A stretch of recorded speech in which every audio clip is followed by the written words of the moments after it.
I think I'm a special one. Penultimate question here is, should Chelsea persist with Maresca, or is a managerial change already warranted? There are a couple of elements here. I personally think that Maresca is a little bit out of his depth. Doesn't mean that I am like, I obviously want him to turn it around. I would love him to sort of, make the rest of the season that he comes back with something innovative or simplifies things, and the team sort of rallies around it and we kind of push on and we secure the Champions League football. I always go back to Abramovich's first time here, and particularly even with, managers and coaches, he always tried to get the best person available. Like, he always went out for the best, Mourinho, whether it was Ancelotti, Conte, even Scolari. I mean, some of these were terrible decisions in retrospect, but, the theory that you wanted to get the Brazil coach wasn't necessarily the worst thing in the world at the time. But a lot of those appointments really, even Villas-Boas, who, in hindsight, I don't think people would probably pick again, but, he just had this wonderful Porto team. He had a connection to Chelsea. Like, he was potentially sort of the next Mourinho in terms of getting the next big, young, bright thing into the club. I just don't see that being the approach we've taken here. Like, the fact that we've got a guy from the Championship, again, he's got that kind of City, Joe Shields connection. It just feels like we have this inability to look beyond things that these guys have done historically or people that they've worked with. So whether he should have been hired in the first place, whether he was the right guy, I tend to think a little bit at the moment that his tactical ideas have been found out, and we've definitely seen an inability to do anything different. I mean, the two Brighton games are probably case in point here. You go to the FA Cup game, you play poorly, you get beaten, and you just trot out the same exact framework.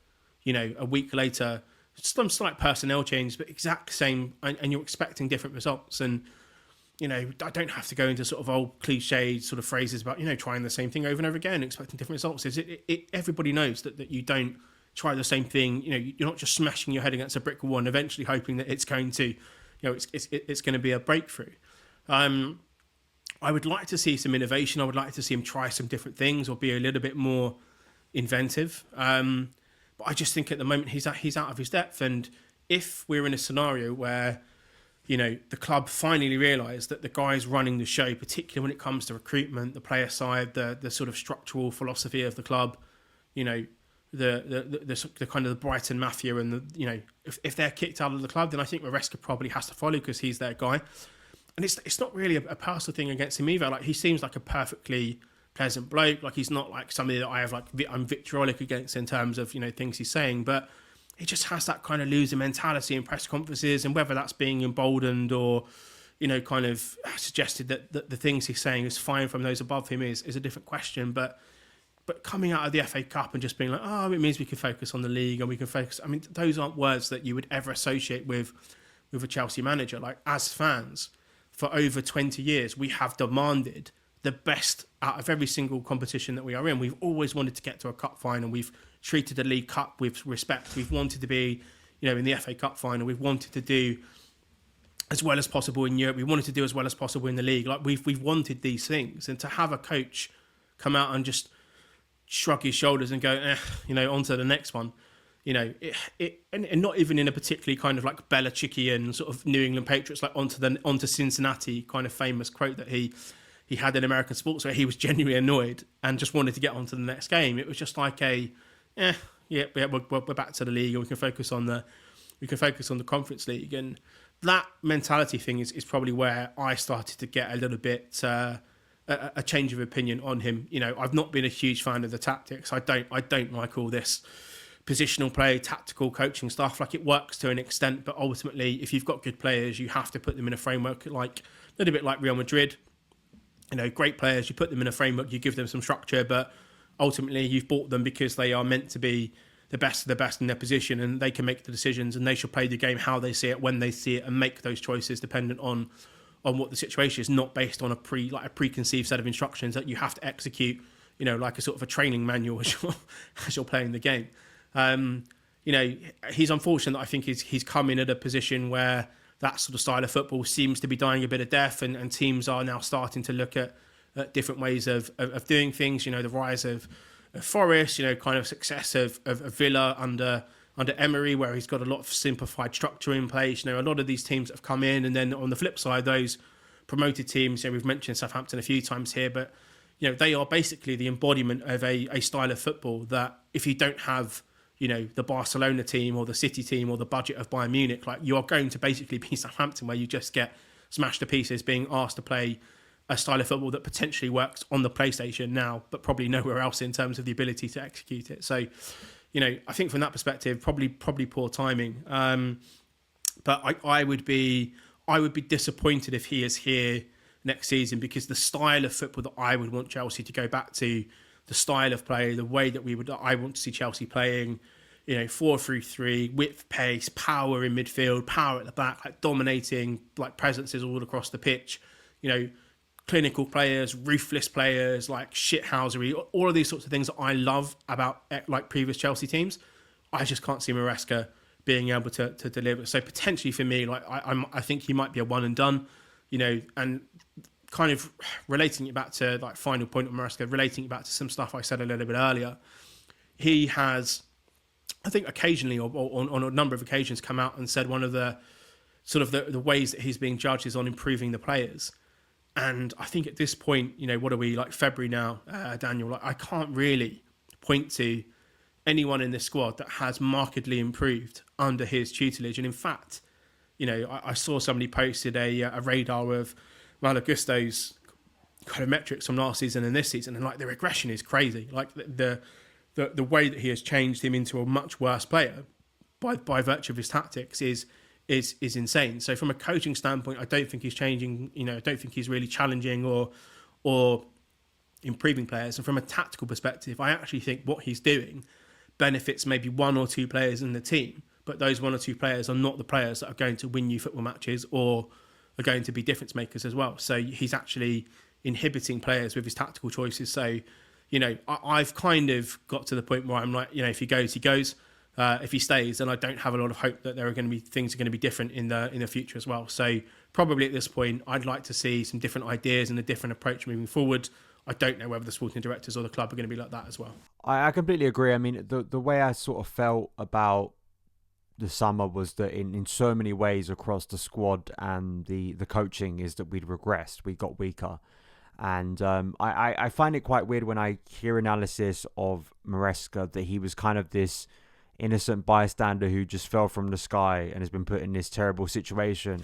He was employed by these sporting directors. So when you criticize the sporting directors, I think logically, you may have made this, but I think it actually might have been Chelsea Youth. Like, it links to Enzo Maresca because they appointed Enzo Maresca, and I think Enzo Maresca is their coach. I think he is a symptom of the problem. He isn't the only problem, and as we've delved into extensively here, there are bigger, longer term problems at Chelsea.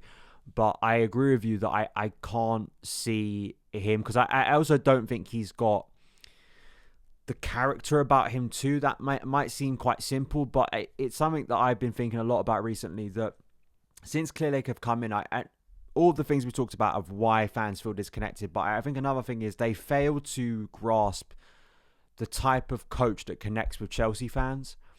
And you look through all of them. I mean, Pochettino, I like Poch. Out of the ones they've employed so far, I like Poch the most. I think that I would have been happy to see Poch remain and see what would have happened this year.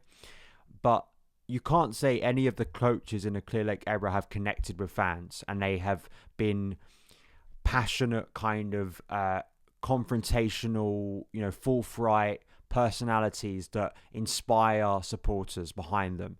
I think Maresca is, Potter obviously got, raked over the coals for some of his comments post-game. Pochettino was maybe a little bit more forthright. Maresca just is very, very bland, isn't he? And I wonder if that's kind of the end point of Clearlake, is to have kind of this bland guy in place who plays a aesthetically pleasing to some people style of play, but it's never going to get us anywhere serious. But to them is very much kind of the way they built the structure behind the scenes. They looked for him. They wanted to get him in. And as you've said, it came from that Manchester City pool. We're trying to, effectively turn Chelsea into Diet City. But that's kind of what we have become. And I can't say I would lose much sleep if Maresca is sacked, because I don't think he is a saviour figure. I don't think he is just waiting for a signing or two, which I don't think is going to come, but I don't think his ideas are good enough, basically. He stuck with Robert Sanchez for more than any coach should have, and not because Jorgensen was better, but like Sanchez in so many ways represents the incompetence at Chelsea Football Club. That's our first choice goalkeeper. And I think that in just like Sanchez is a symptom of the problem, just like as many things in the current first team squad you could point out and say that's not good enough, I think the coaching isn't good enough. And when you spent the money Chelsea have, there should be a better level of coach at Chelsea Football Club. And but my concern is Maresca gets sacked. Who comes in? I think it's another one of the Winstanley Stewart think tank, right? I think it will be another kind of bland technocrat who probably wants to play a similar style of football and will probably be back here in 12 months. So I think that leads on to the final question of kind of fan experience, right? And, whether, how should fans sort of adjust their expectations over the current struggles? And I guess, not to kind of answer the question just myself, but why should fans change their expectations? I think that's one of the things that the gaslighting that's annoyed me is that I think if we lower our expectations, you become... I think people just... apathy sets in and people are kind of numb to sleep. I really like the framing that you were talking about, particularly with coaches that Chelsea fans have historically connected with. And there are some very common threads between all of those people. You look at Mourinho, you look at Ancelotti, you can look at even Di Matteo sort of, tapping into aspects of that, maybe not as a full-time coach, but certainly as an interim.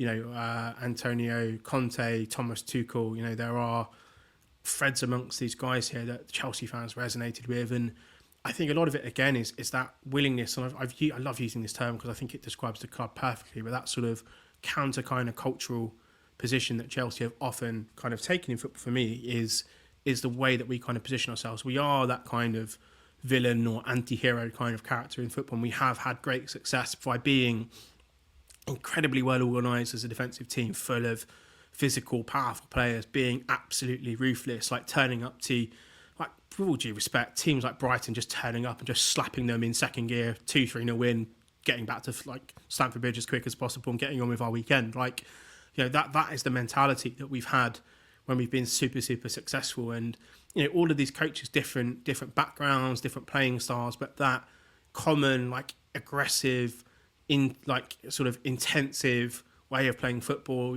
on the front foot accelerator, counter-attacking, all of these things that I think we've really, really enjoyed. And talking about sort of fan experience and mentality and sort of the connection to the club and the coaching staff.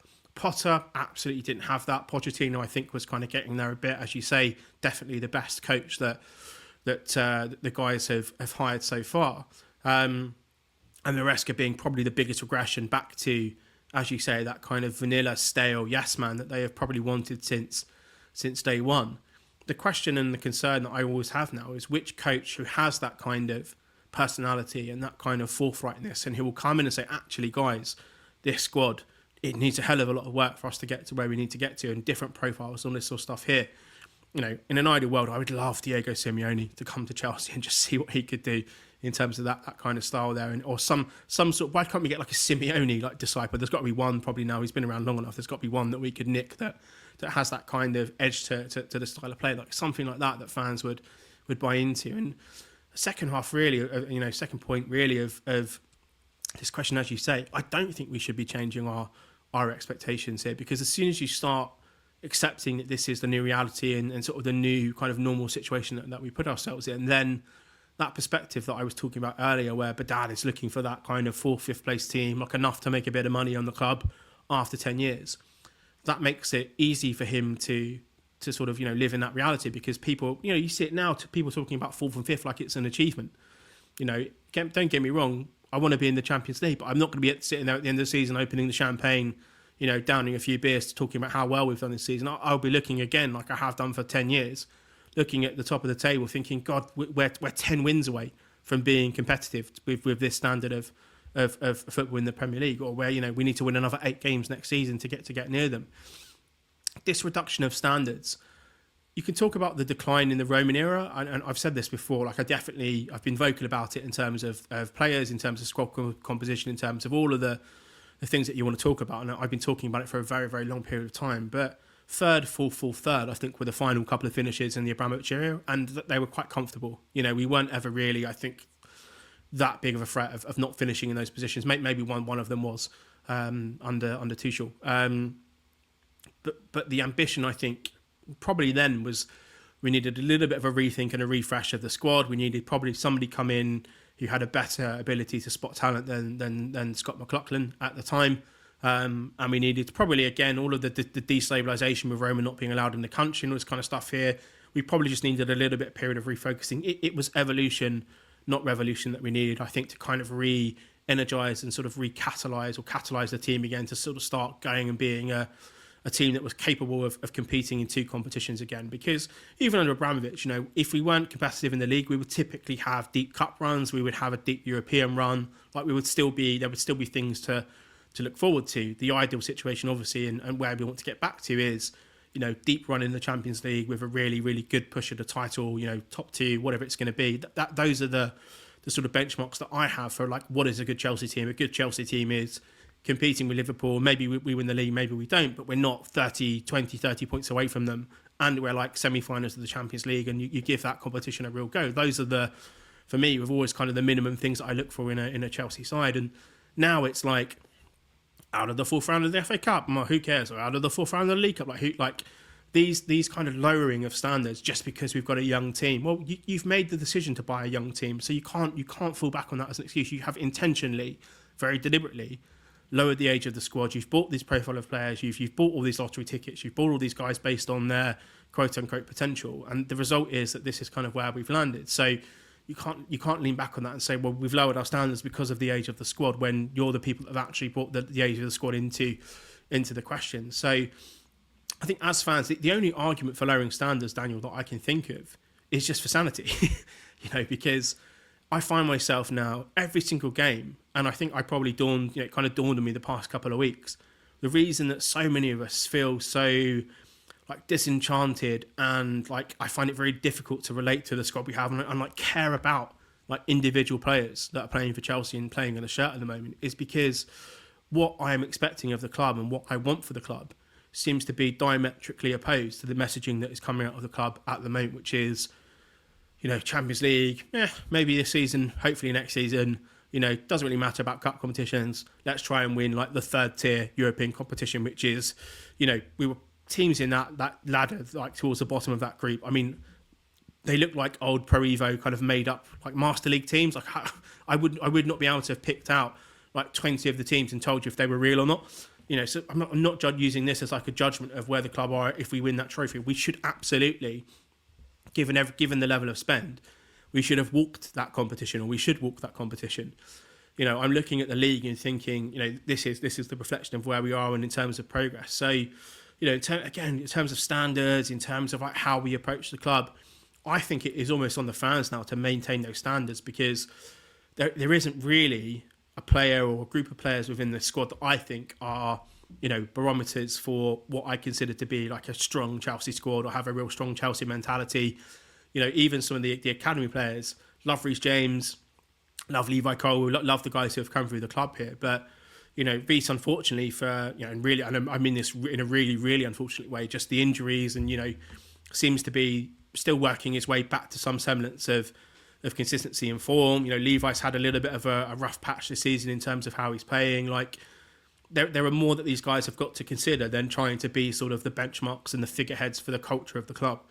And historically as well, the other thing that we've always had, and something that Drogba would always speak about, is even with that kind of English contingent of Lampard, Cole, Terry, etc., you would have huge leaders in terms of the overseas boys, Drogba, Cech, people like that, Branislav Ivanovic, Mikel, Matic. You would have huge personalities and huge figures and people that were coming in expecting to win trophies and had certain standards, like Azpilicueta, for all of the stick that even I used to give him in his last season here in terms of his on-pitch performances and sort of the kind of decline that he showed.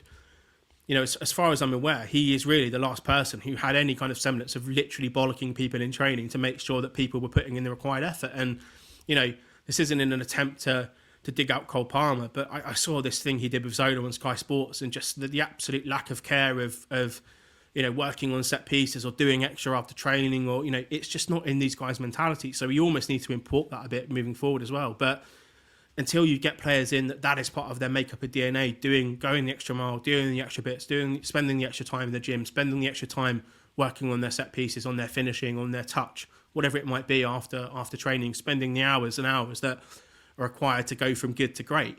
Until that is something that we can start seeing on the training pitch and on the pitch playing out, and I think it might require buying different profile of player, then it really is up to the fans to be sort of the benchmark and almost the kind of guardian of those standards. Because if we all start throwing the towel in and just thinking, fuck it, this is what it is these days, and this is where we are, then it just lets Bedard Iqbali and those guys just get away and implement probably what it is they want to do, which is a very low noise, very kind of low effort, ability to flip and generate like a couple of £100 million or potentially a couple of £1 billion of profit out of the club in 7 years' time without really having to win any trophies or push us into a position of greatness. So yeah, I completely agree with you, Daniel. We shouldn't lower our standards. We should potentially see it as safeguarding them in some respect. But at some point, whether that is a head coach who comes in or there is a more relatable figure that is going to come in and become part of the coaching staff, an ex-player that we've often seen happen here, some sort of connection to Chelsea, or we start buying in players who have that kind of Van Dijk effect, come in, real big presence, real big leadership, demanding more of those around them, demanding more effort, demanding more, from everybody who is connected with the playing side of things. I think we're going to see a trend of apathy, and apathy eventually will kind of unfortunately result in indifference. And as soon as you get to that perspective, it's very difficult to claw it back. And the crazy thing, and probably the last thing that I'll say on this in terms of the standards here, you look over at the women's team, you look at who they've hired, you look at their recruitment, you look at the mentality, you look at how they play, you look at the swagger, the arrogance, the dominance that they play with. They have nothing to do with the club as far as I'm aware. And I know people that are connected with the sort of women's side, journalists and people that have a few more connections in terms of the club there. The amount of real dealings they have with the Blue Coat people is very minimal. There's a bit of funding obviously and stuff like that, but let's be honest, it's not to the same extent of the men's team.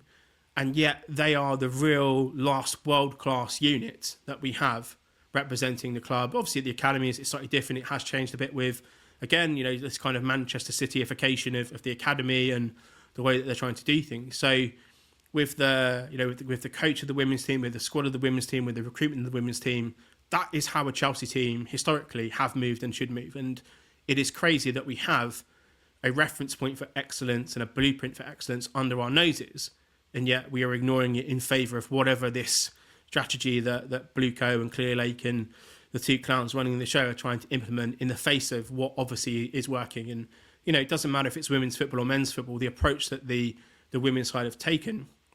I mean, go out in January and sign 3 fantastic players.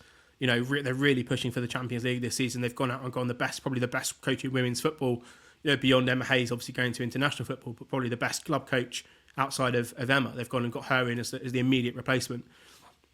They're moving like a Chelsea team.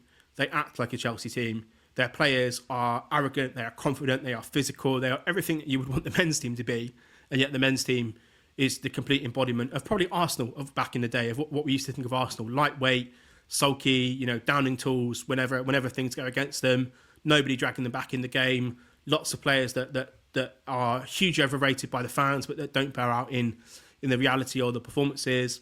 And this kind of malaise that took over the club for a very, very extended period of time that their fans actually enabled by pretending that they were better than they are. I used to have the arguments about, Mesut Ozil was better than Hazard and Cazorla was better than Mata and Koscielny was this. And you're just sitting there thinking, where the team winning? Yeah, Jesus, Laurent Koscielny. Jack Wilshere was the best midfielder in the Premier League. I remember that being a serious discussion. And we're very close to trending in that direction, which is crazy when we're talking about some of the players that we've got. They're best in the position, they're the best player, and blah blah blah blah. It's like we're 6th or 5th. We're 5th. We're nowhere near the top of the table. There isn't a single part of our team that collectively works as the best in the league. But we're now getting that position, as you say, with Arsenal fans, where they had this for almost 20 years, this sense of delusion and grandeur, which didn't bear out in reality. While they were having these discussions about who was the best player. You look at Liverpool now they're the top of the league. I haven't seen a single Salah and Hazard debate in a good 2 years because they're relevant and they're winning. They're potentially going to win the title. They're probably the favourites or one of the favourites of the Champions League. When your team is doing well, you don't have to spend it talking and comparing them or bigging the players up. It just sort of works and speaks for itself. So the fact that we're now in a position that I kind of see the wider fan base, that sort of Arsenalification of the fan base in terms of the kind of debates that people are having and we've got all these world-class players. It's like if we were as anywhere near as good as some people said we were, we would be 5 points clear of Liverpool and we would be in the Champions League. Like, we're not there on reality, so let's start living in reality. Like, we've got to hold standards, but those standards can only be held true if people acknowledge the position and the reality that the club finds itself in. I feel like the comfort, not comfort's probably the wrong word, but the relief or vindication for me is that over the summer, and probably like you, over the summer, I was completely disillusioned and very, very critical about pretty much what went on, because I thought it was a disastrous summer at the time, and maybe it felt like at times I was in a minority. That whilst all those signings were coming in, selling your best midfielder, the stupid way we handled the goalkeeping situation, the exit of Pochettino, Bath and Fraser leaving the academy, which was a big, I think, blow and a massive change behind the scenes in the summer, and just everything that went on. Like, it was easy in those early weeks of the season when things were going better and we were celebrating to think, maybe I was drastically wrong. But I guess in some ways, looking back now, I go, well, at least I wasn't going mad over the summer. Like, I haven't been going mad when I look at the way Chelsea have handled things. And I think a lot of people are now turning around and starting to come around to the view that there are major problems structurally. There are major problems with the way Clearlake are running the club. There are major problems with the way we've recruited players and the strategy. So I guess in some way that's a positive. The only thing, the last question is really, I remember the first time I had you on the show, it was post Lampard being sacked. And I think one of the early things we spoke about in that show was about kind of the culture war online, right? The massive divide that started when Sarri came in. I know already people are talking the potential of protests outside Stamford Bridge, and because vocally that is the way people can resist maybe falling asleep or getting more despondent and disconnecting from the club, which I know is a temptation at the moment, because even before a ball was kicked at Brighton, I have to say I was dreading it basically, and unfortunately the game turned out the way I expected it to. Do you think this modern Chelsea, whether people like the phrase or not, fan base, supporter group, whatever it is, do you think Chelsea fans can unite if things get that bad? Because I'd like to think that the match-going supporters or people who deeply care, wherever they are in the world, deeply care about Chelsea could come together. But I think it will be difficult because, as you've just said, with some of the online antics we have seen over the past decade, I do think in some ways there could be a bit of friction there, because it is going to be a combination of, vocally inside the stadium, people making their voices heard, but I think also online is obviously relevant now too. Yeah, I think there's definitely a distinction now between, when I say kind of like online fans, that there is a particular angle that I'm saying that from. There are people that are global who have like a deep passion for the club and want the best of them in a particular way that I think resonates with Chelsea fans more broadly. I do think if you look back to the sort of European Super League and that kind of protest at Chelsea fans, that was quite a uniting thing that we saw a couple of years ago in terms of them coming up to the club and actually forcing through some positive change, and that did seem to be quite unified. I do think that there is I think it's probably a vocal minority on X that may have a big following, or they may have a relatively big exposure, that have a particular, I guess, kind of way or view of the club that is probably at odds with how I see the world, or potentially others who maybe be a little bit more close to me in terms of how they think about things. So while the online contingent, I think, will have that kind of vocal presence, they will be, obviously in terms of how they see things and all that sort of stuff there. I think this is going to be one of those things that it's going to be the fans that attend games are going to have to impact, particularly if it's a protest. Now, maximum effect, I think if you want to see change, or you want to see some kind of accountability or just some communication with the club in terms of what the real driver is here, any kind of in-person protest would have to be followed up with, I think, similar pressure and discussion and focal point, from an online perspective as well.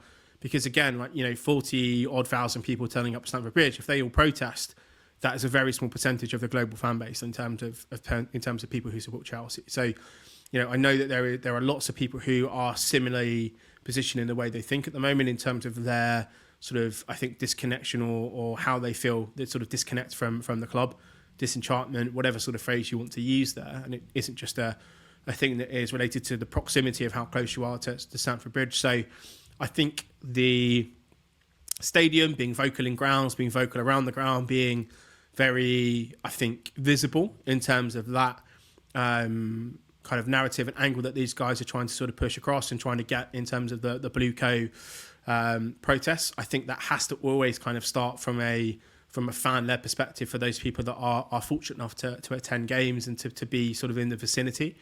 But that now, I think, certainly in today's age, that has to carry through into the wider fan base as well, because there are people from all around the world that both you and I will know that actually probably even do go to games or even if they don't have that luxury, are incredibly passionate supporters and do want the best for the club, and the best being potentially that we have some sort of discussion with Blue Co or some kind of way of getting something from them in terms of a discussion point, or trying to get them out, or trying to get Bowley to take over the club, whatever this is going to manifest in. I think there is a big push of people that would like that to happen in terms of that as a unifying message. But given, I think, as you rightly say now, football has become more global than ever before, and that will increase, year on year in terms of that particular statement. What Chelsea will have to do, and I think that this is going to be from sort of a tactical perspective, if there is a protest, happening before the game, and obviously it will need to be something that lands relatively significantly. The vocal nature of those anti kind of European Super League ones, where they were very vociferous, they were very passionate, they were very well covered by the media, very pointed and very focused. If that is then followed up with, we saw the sentiment from people online. Remember the London is Blue guys were very big on backing up the sentiment as well, and other sort of big prominent podcasters, I think Goldberg and a few others, in terms of the people that have big platforms were helping to unify that and push that message as well. If this is what the majority of what I would consider to be fans who want the best for the club, and have the club's interest at the best of their heart want, it needs to be followed up with some social kind of media activity as well. So that's where the unification will come, is if this is a unifying message. And given, I think both you and I have a relatively kind of globalish kind of ability to talk to lots of fans from different walks of life, different parts of the globe, it seems to be a fairly consistent theme. It might be said with a slightly different kind of emphasis at different points of time, but there is that underlying message that I think people are now very pissed off with the situation. That thing, again, if it starts outside Stamford Bridge, in the ground, and then starts bubbling up onto socials, and you get those people with large backings kind of backing this up, and you get sort of fans from all around the globe kind of backing it as well, that's the kind of momentum that you need to do to at least contemplate that there might be some sort of change on the horizon. I think, again, we have to think more global and bigger now. If it's a protest at Stamford Bridge and then nothing happens online, I know exactly what the club will think. It's just some match going supporters. Like the fan base is bigger than that, so they won't really care. So there has to be a connection between what is happening in person versus the pressure that then follows after that in terms of trying to get some sort of change in place. Yeah, hopefully, because this isn't a Sarri situation, I think that the majority of the vibe I'm getting at the moment is against whatever it is, the sporting directors, Maresca, or especially the ownership. And I think that hopefully will be enough of an incentive for people to come together and to potentially protest and to go against this, because I do think there are big stakes here for Chelsea and for Chelsea fans. I think that in terms of maybe at its worst, what Clearlake might want to do with Chelsea if they were suddenly outside of Stamford Bridge, ticket prices, maybe trying to further shun supporter groups or trying to further shun what was deemed legacy fans, I think are very real fears. Like, as we see, it's the problem is we'll probably have to do a separate podcast on this in the future, because in some ways Chelsea's issues are they care a lot. They mean a lot for us because we are Chelsea supporters, right? But they are reflective of a bigger problem in football. But I think that's why people should care deeply about it, rather than just sweeping it under the rug. And I think that those fans who, sure, maybe can't get to every game, maybe live in a part of the world where it's difficult to get to Stamford Bridge, if you care deeply, I think now is the time to use a voice. And I'm not saying toxically go after the family members of sporting directors or players, because that's just lunacy. It's about vocally, giving your opinions on Chelsea, what you think Chelsea should be, and hopefully that can create enough noise where maybe there will be at least an admission of mistake from Clearlake, or further potential takeover at some point. We'll see.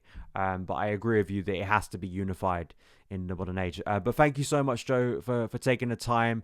It was a great conversation. Great to speak to you. Hopefully it won't be as long to our next chat about Chelsea. I'll try to make sure. Yeah, it was great to have you on, mate. Before I go, just chance for you to shout out. People obviously can follow you on socials, and I know as well we spoke pre-recording just potentially as well wanting to get more onto podcasts, so maybe people will be hearing your voice a lot more in the Chelsea community again. Yeah, exactly. Yeah, you can get me on Twitter at unknown tweed, and I think, as I'm sort of mentioning here, timing in terms of professional schedule has lightened a little bit recently, and so you may be hearing me a little bit more frequently on a variety of podcasts as we close out the season. So no promises, because I don't want to tie myself to a schedule, but hopefully I can come back on here. Daniel can have a chat in the future, but equally I probably will be popping up elsewhere in the future. Good stuff. Thank you so much for watching, for listening to the show. Follow across the socials at SonOfChelsea. Have a great rest of your day, and I will see you again very soon. All the best.